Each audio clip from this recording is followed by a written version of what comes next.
नमस्कार, FM news में स्वागत है आपका। मैं मनीषा कौशल और अब आपको सीधे संसद भवन ले चलते हैं, जहां संविधान दिवस एवं अधिवक्ता कल्याण आयोजन कार्यक्रम में राष्ट्रपति, प्रधानमंत्री और यूपी के सीएम योगी आदित्यनाथ मौजूद हैं। आपको सीधे ले चलते हैं।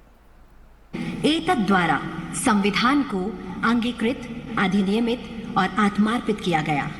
भारत का संविधान दुनिया का सबसे बड़ा लिखित संविधान है, जिसका निर्माण 2 साल 11 महीने और 18 दिनों में हुआ। संविधान के पहले ही पृष्ठ पे लिखा है, इंडिया दैट इज भारत। यह प्रतीक है सभ्यता के सातत्य का, परंपरा की जुड़ती कड़ियों का और जड़ों से जुड़ने का। और हम सभी के लिए बड़े हर्ष और गर्व की बात है कि इस वर्ष देश संविधान के अंगीकार किए जाने की 72वीं वर्षगांठ मना रहा है।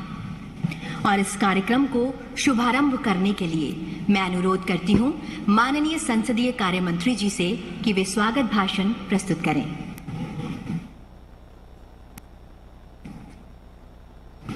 आज संविधान दिवस है। इस शुभ अवसर पर आयोजित इस कार्यक्रम में मैं महामहिम राष्ट्रपति, उपराष्ट्रपति जी, माननीय प्रधानमंत्री जी, माननीय अध्यक्ष लोकसभा, माननीय उपसभापति राज्यसभा और मेरे साथी मंत्रीगण, लोकसभा और राज्यसभा सदस्यों का, यहाँ उपस्थित और सभी गण्य नागरिक बंधुओं का और वर्चुअली जो जुड़े हैं उन सभी और भाई और बहनों का मैं हार्दिक स्वागत करता हूँ।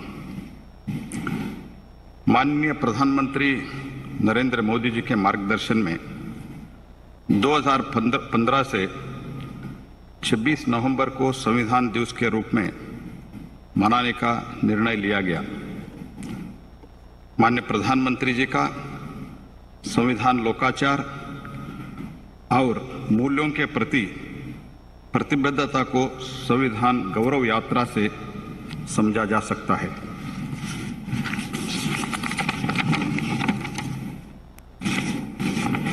जो उनके द्वारा 2010 में गुजरात राज्य में मुख्यमंत्री के रूप में की गई थी। हम 26 नवंबर के महत्व को बहुत अच्छे से समझते हैं, क्योंकि वर्ष 1949 में इस दिन हम भारत के लोगों ने अपनी संविधान सभा के माध्यम से भारत के संविधान के रूप में जाने वाले ये पवित्र ग्रंथ, यह महान दस्तावेज आत्मार्पित किया था। हम ये भी जानते हैं, संविधान एक मूलभूत और गतिशील पवित्र ग्रंथ और दस्तावेज है, जो राज्य के नीति निर्देशक सिद्धांतों की मौलिक अधिकार और सबसे महत्वपूर्ण मौलिक कर्तव्य के माध्यम से देश का शासन व्यवस्था चलाता है और जीवन के सभी क्षेत्रों में विकास के पथ पर अग्रसित करता है।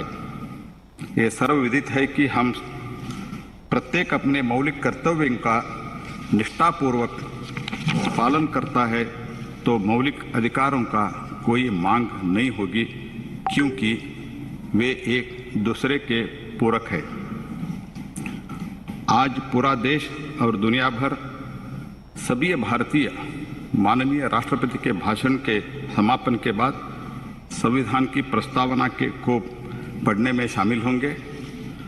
आज़ादी के अमृत महोत्सव के इस शुभ संदर्भ में संसदीय कार्य मंत्रालय में 2 पोर्टल विकसित किया है। पहला 23 भाषाओं में 22 राज्यभाषा और अंग्रेजी में संविधान की प्रस्तावना के ऑनलाइन वाचन और दूसरा संविधान लोकतंत्र पर ऑनलाइन प्रश्नोत्तरी क्विज, जिसमें कोई भी कहीं से भाग ले सकता है और ऑनलाइन प्रमाण पत्र प्राप्त कर सकता है।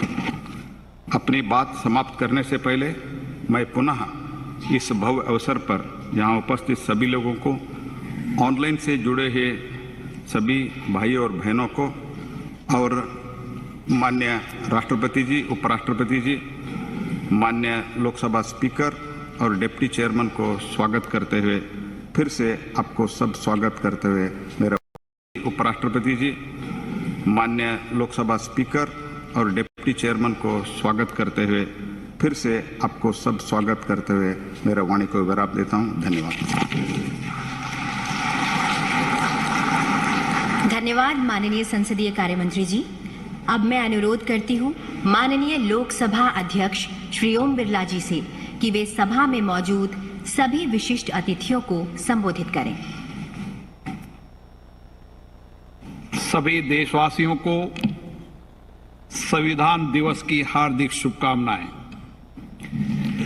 72 वर्ष पहले आज के दिन हमारे संविधान का अंगीकरण हुआ था और हमारे देश ने शांति, प्रगति और समानता के संकल्प के साथ अपनी विकास यात्रा शुरू की थी। संविधान हमारी सांस्कृतिक विरासत, शाश्वत मूल्यों एवं आदर्शों का पवित्र ग्रंथ है। ये हमारे अधिकारों का स्रोत है जो हमारे दायित्वों का बोध भी कराता है। संविधान एक भावना है जो हमें जोड़ने की ताकत देती है। संविधान जनता के आशाओं, अपेक्षाओं और उम्मीदों को पूर्ण करने का मार्ग भी दिखाता है। हमारा संविधान देश की एकता और अखंडता एवं नागरिकों की डिग्निटी, इन मूल मंत्रों को साकार करता है। इन्हें अक्षुण्ण रखना हमारा नैतिक दायित्व है। ये ग्रंथ मात्र कानूनी मार्गदर्शन की व्यवस्था तक सीमित नहीं है, ये बल्कि सामाजिक आर्थिक परिवर्तन का दस्तावेज भी है। ऐसे अद्भुत संविधान के निर्माण करने वाले हमारे महान संविधान मनुष्यों को मैं नमन करता हूं। हमारा संविधान आधुनिक गीता की तरह है जो हमें निरंतर कार्य करने की प्रेरणा देता है और राष्ट्र